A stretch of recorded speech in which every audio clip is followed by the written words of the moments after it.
a free system or a free government where we aren't penalized if we don't want to buy something.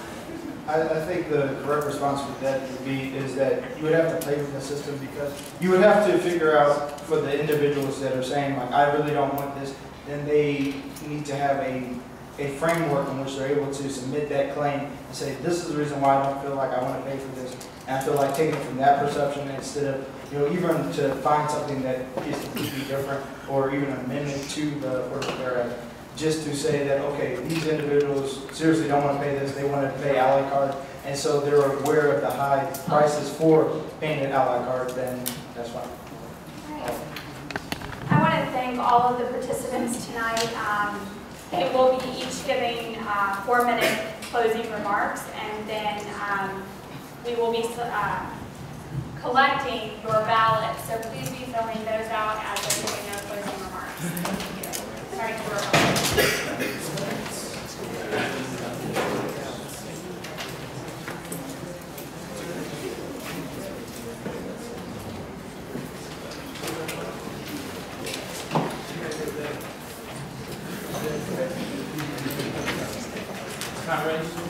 Great.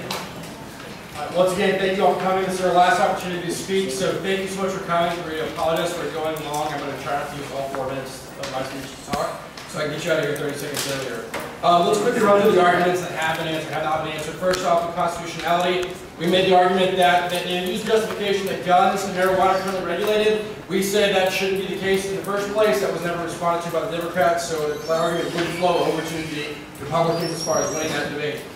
When it comes down to the Democrats claim that $10 billion in deficit will be added if we do not adopt the Obamacare health plan. However, we read evidence to the contrary, saying that it actually would increase the deficit by $1.15 trillion by 2021. We also read evidence saying that it would incur the cost of hiring 16,250 more IRS workers as government employees. And then that would just be a cost of $500 billion per year just to pay for that and that expenses of the IRS. That does not count the cost it would be to the healthcare industry in itself, which our partner is saying it would be somewhere in the $500 billion range as well. We're looking at an overall hike in prices just because of the passage of Obamacare. Not a lowering of the deficit, but an increase of $1 trillion minimum.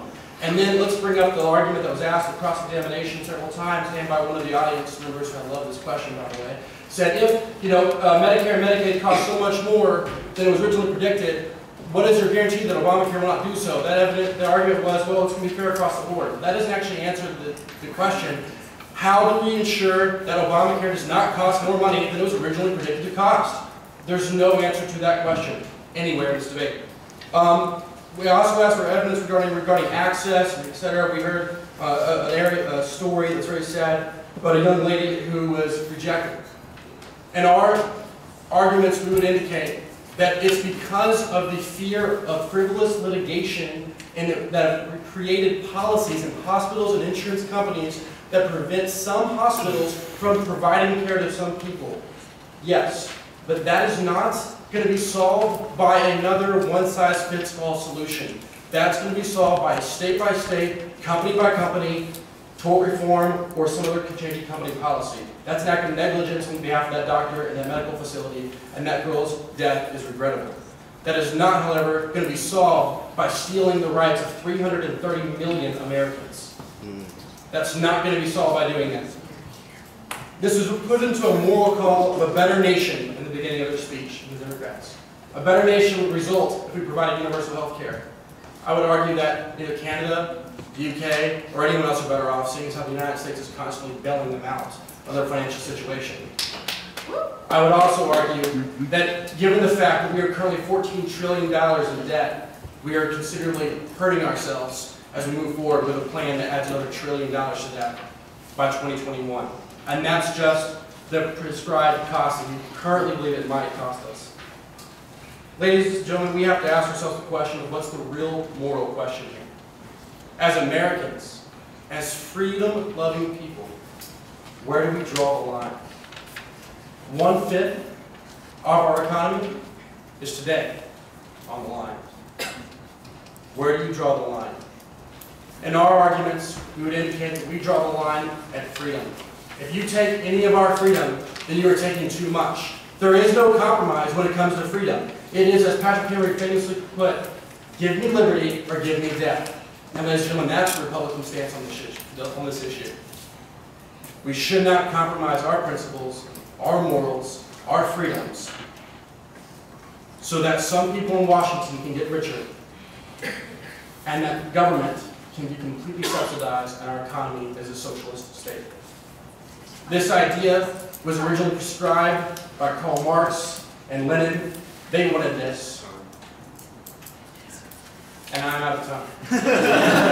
Thank you for coming. Please vote for freedom.